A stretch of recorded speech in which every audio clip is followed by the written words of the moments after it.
और आपने ट्वीट किया कि जुम्मे के दिन जो है शराब बंद किया जाए, तो उसका इसका क्या संबंध है सर, क्या कनेक्शन है? देखिए, हर चीज अगर आप फेथ की बुनियाद पे करते जाएंगे तो ये संविधान के फंडामेंटल राइट के संविधान के प्रियम्बल के खिलाफ है। अब खाना भी अगर फेथ की बुनियाद पर बिकेगा, कौन क्या बेचेगा फेथ की बुनियाद पर अगर फैसला होगा, तो फिर क्या ये मुल्क कोई थियोलॉजिकल कंट्री हो गया है क्या? जो संविधान बाबा साहेब अंबेडकर का बनाया हुआ है, जिसमें साफ तौर पर सबको मालूम कि इस मुल्क का कोई फेथ नहीं है, ये मुल्क सब फेथ को मानता भी है, जो नहीं मानता उनको ही मानता है। और अगर मैं किसी दुकान से तरकारी खरीदता हूं या मच्छी खरीदता हूं या मटन खरीदता हूं या बीफ खरीदता हूं और जो इलीगल नहीं है और मैं अपने घर में पका के खाता हूं, तो आपको तो मैं मजबूर नहीं कर रहा हूं ना खाने के लिए, मैं तो अपने घर ले जाकर उसको पका के खा रहा हूं। तो आप बोल रहे हैं ये हमारा बिलीफ है, हमारा फेथ है, तो मंगलवार को आप दुकान बंद कर दीजिए। ये कहां पे लिखा हुआ है? किसने इख्तियार दिया आपको? चलिए गवर्नमेंट हॉलीडे है, गांधी जयंती है, कोई गवर्नमेंट हॉलीडे समझ सकते, गवर्नमेंट हॉलीडे है, मगर कुछ नहीं, वहां ट्यूसडे है, मंगलवार है, तो आप दुकान बंद कर दीजिए, आप गोश्त नहीं बेचेंगे। आप कौन होते हैं भाई? मेरे घर में क्या पकेगा मैं तो आपको फोर्स नहीं कर रहा हूं ना, मैं तो लूंगा, मैं जो मेरी मर्जी है, पसंद है, मैं उसको लूंगा, पकाऊंगा, घर में खाऊंगा। और आप बोल रहे नहीं बिलीफ है, फेथ है। ये कहां से आ रहा है फेथ बिलीफ? क्या इस देश को आप बिलीफ के ऊपर चलाएंगे या संविधान पर चलाएंगे?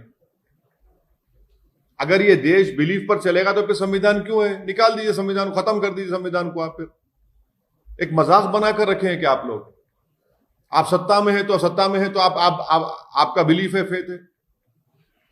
अगर यही आपका फेथ और बिलीफ है तो मेरा भी फेथ है।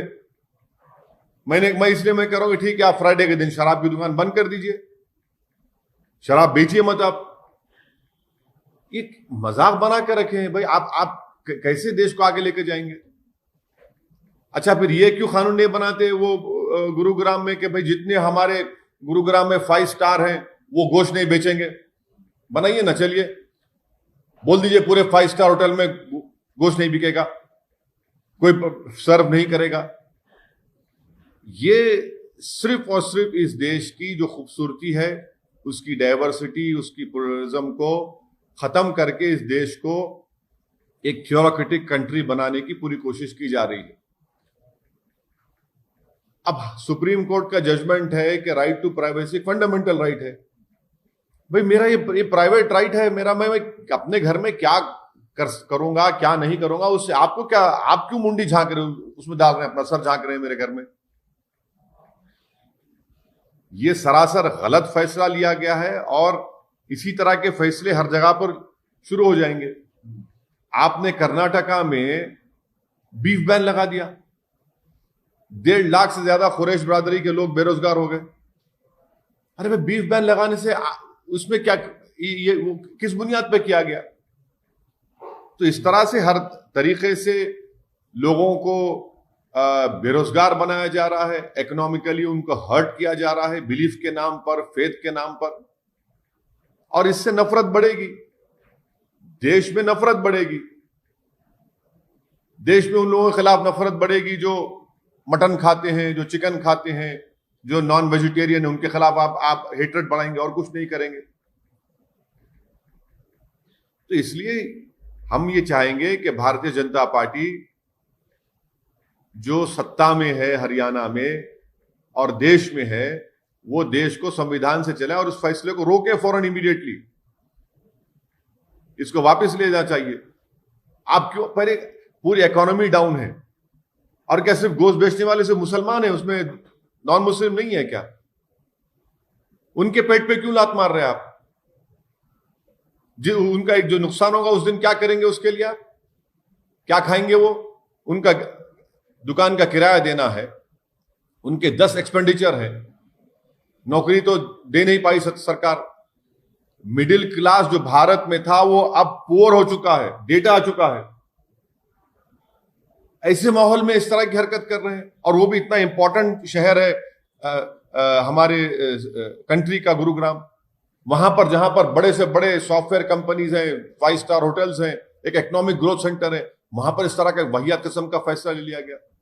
इसको हम कंडेम करते हैं और भारतीय जनता पार्टी से डिमांड करते हैं कि वो फौरन इस डिसीजन को वापस ले। पर सर आपने ऐसा क्यों कहा कि फ्राइडे के दिन शराब? मैंने एक आपको ये कहा कि अगर आप फेथ की बुनियाद पर ये कह रहे हैं कि ट्यूसडे के दिन कोई मटन चिकन नहीं बिकेगा, तो फिर मेरा फेथ क्या है? फिर मेरा फेथ नहीं है। मैं क्या बराबर का शहरी नहीं हुआ एज एन इंडियन मुस्लिम? आप ये कहना चाह रहे हैं कि आपका फेथ मेरे फेथ से बढ़कर है। आप ये कहना चाह रहे हैं कि आपको ज्यादा कॉन्स्टिट्यूशनल राइट से मुझे नहीं है।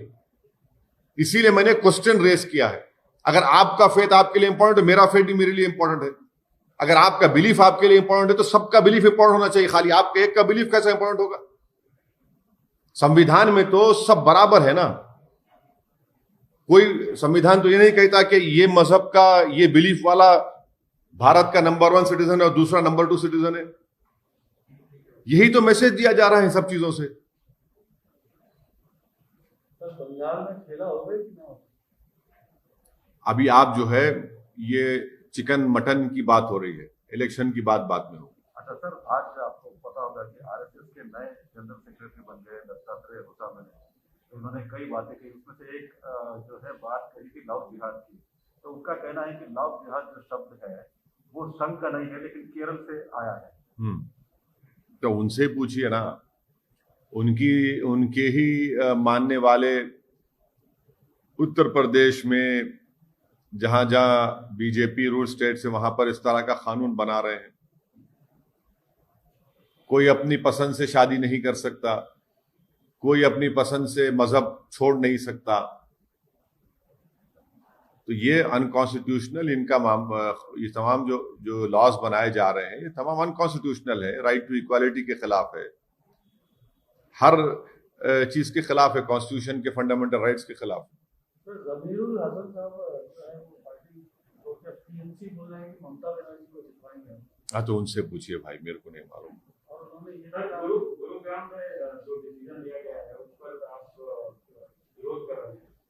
अमूमन ये माना जाता है कि मुस्लिम कम्युनिटी के लोग अंदर में लगे हुए हैं, लेकिन क्या उन लोगों के साथ जो है जो हिंदू झटका मीट स्टॉप करके चलाते हैं पूरे गुरुग्राम में, क्या उन लोगों के साथ भी? मैं ये कह रहा हूं कि आप किसी के भी कारोबार को, बिजनेस को, उनके ऑक्यूपेशन को किसी के बिलीफ के नाम पर बंद नहीं कर सकते। आप उसका ऑक्यूपेशन में सब लोग शामिल हैं, सिर्फ एक समुदाय के, एक मजहब के लोग नहीं, उसमें सब शामिल है। अगर जब बंद होगा तो सबको नुकसान पहुंचेगा। मेरा इंपॉर्टेंट क्वेश्चन ये है कि आप होते कौन है कि मैं क्या खाऊंगा, क्या पका के अपने घर में खाऊंगा। और मैं आपको फोर्स तो नहीं कर रहा हूं ना, आपको पार्टेक भी नहीं कि आप क्यों कर रहे हैं। आपका वो जो स्टेप लिया गया है वो गलत है, ये कह रहा हूं मैं। इसमें सब शामिल है। अगर आप बिलीफ की बात कर रहे हैं, आपका बिलीफ ये है, तो फिर फ्राइडे के दिन भी तो मेरे लिए as a Muslim, Indian Muslim, मेरे लिए भी इंपॉर्टेंट दिन है वो। हर समुदाय के लिए कोई ना कोई दिन इंपॉर्टेंट होता है, तो क्या करेंगे फिर आप? फिर हाँ, गवर्नमेंट हॉलीडे जहां पर है वहां पर तो बिजनेस बंद होता है, मगर इस तरह की बात लेकर आना, आप अपने बिलीफ को पूरे लोगों पर इंपोज कर रहे हैं, यह संविधान के खिलाफ है। सर, उत्तर प्रदेश में जो आपको पता होगा कि पब्लिक प्लेसेस में मंदिर हो या मस्जिद हो या कई ऐसे रिलीजियस प्लेसेस है, उसको ये करने के लिए ड्राफ्ट मेरे को नहीं मालूम, मैं उस बारे में पढ़ा नहीं, पढ़ के बता सकूंगा आपके लिए। मेरे को हाँ, चलिए लैला तो माना ना, लैला तो माना ना। और जो लैला होती है वो नफरत नहीं होती, लैला से मोहब्बत में मजनू दीवाने होते हैं, समझे ना। लैला की मोहब्बत में पूरे मजनू दीवाने होते हैं। अब आप नहीं हुए तो समझ में नहीं आ रहा क्यों नहीं हो रहे आप। सर, इलेक्शंस वेस्ट बंगाल में क्या है, आप कंटेस्ट करने वाले क्योंकि आपके सीट में बताएंगे मैडम, आपको जल्द से जल्द बताएंगे। एक्सक्लूसिव मैं आपको बताऊंगा, वादा कर रहा हूँ आपको। हम क्या नौकरी देंगे। लेकिन सर पश्चिम बंगाल पे एक सवाल है, पश्चिम बंगाल पे आप इतने कतरा क्यों रहे हैं सवालों के जवाब? कहाँ? अरे भाई, मैं क्या मोदी जी हूँ जो प्रेस कॉन्फ्रेंस नहीं किया 6.5 साल में ओपन एक भी? हम तो हर हर हर वक्त में आपके दरमियान में हैं। हम शमा हैं, आप परवाने हैं। वहाँ तो मजा खेला हो रहा है। हाँ, हो रहा है।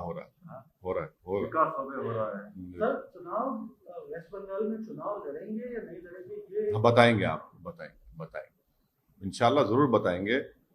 पहले मैडम को बताएंगे। अभी तक लेकिन ये डिसाइड नहीं हुआ है कि अपन लड़ेंगे। नहीं, पहले मैडम को बताएंगे, फिर आप लोगों को मालूम हो जाएगा। अभी मैडम से वादा किया हूँ, इंशाल्लाह मैडम को बताऊंगा और आप एक्सक्लूसिव चलाएंगे आप। जी बांग्ला नेटवर्क बांग्ला भी है सर, रिपब्लिक बांग्ला ही नहीं भाई, लेडीज फर्स्ट।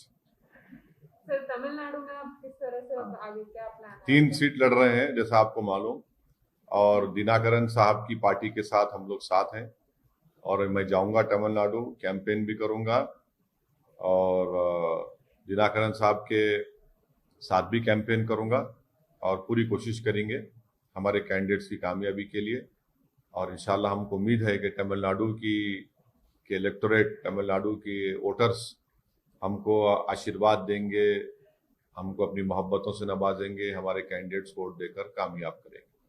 आपने इसके पहले कहा था कि तमिलनाडु में एक 3rd फ्रंट होगा जो आपके साथ एएमएमके और बाकी पार्टियों के साथ होगा, तो क्या तमिलनाडु के लोग 3rd फ्रंट के लिए देख रहे हैं? मेरा मानना यह है कि तमिलनाडु में एक 3rd फ्रंट का बहुत पॉलिटिकल स्पेस है, और वो पॉलिटिकल स्पेस को मुझे यकीन है कि जनाब दिनाकरन साहब उसको ऑक्यूपाई करेंगे।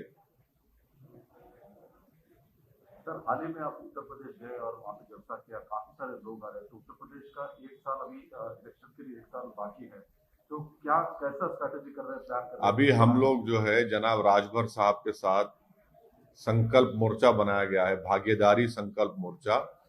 उस भागीदारी संकल्प मोर्चा के एमआईएम पार्टी हिस्सा है, उसके जिम्मेदार, उसके कन्वीनर जनाब ओम प्रकाश राजभर साहब हैं, जिन्होंने अपनी मिनिस्ट्रीशिप से रिजाइन करके ये जो वंचित समाज के तमाम पार्टीज को उन्होंने जमा किया है, और उनके साथ हम लोग काम कर रहे हैं, और इंशाल्लाह उन्हीं के भागीदारी संकल्प मोर्चा के साथ एमआईएम पार्टी उत्तर प्रदेश में चुनाव लड़ेगी, और उसी की तैयारी में हम तमाम लोग जुटे हुए हैं। और इंशाल्लाह ताला 4 अप्रैल को मैनपुरी में, 4 अप्रैल को इंशाल्लाह हमारा मैनपुरी में एक और पब्लिक मीटिंग होगी। अब कंटिन्यूस यहाँ से हमारी मीटिंग्स होंगी। हाँ, 5 अप्रैल को मैनपुरी में हमारी पब्लिक मीटिंग होगी भागीदारी संकल्प मोर्चा की, उसमें भी हम जाएंगे और इलेक्शन में हिस्सा लेंगे। सर राहुल गांधी ने असम में ये कहा है कि BJP wants to run Assam from Nagpur, आप किस तरह से देखते हैं? ये दोनों पार्टीज में क्या है, हाईकमांड कल्चर है। एक नागपुर है, एक फैमिली है,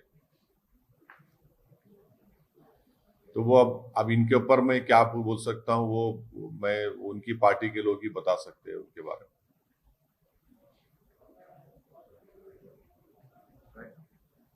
ओके सर, थैंक यू।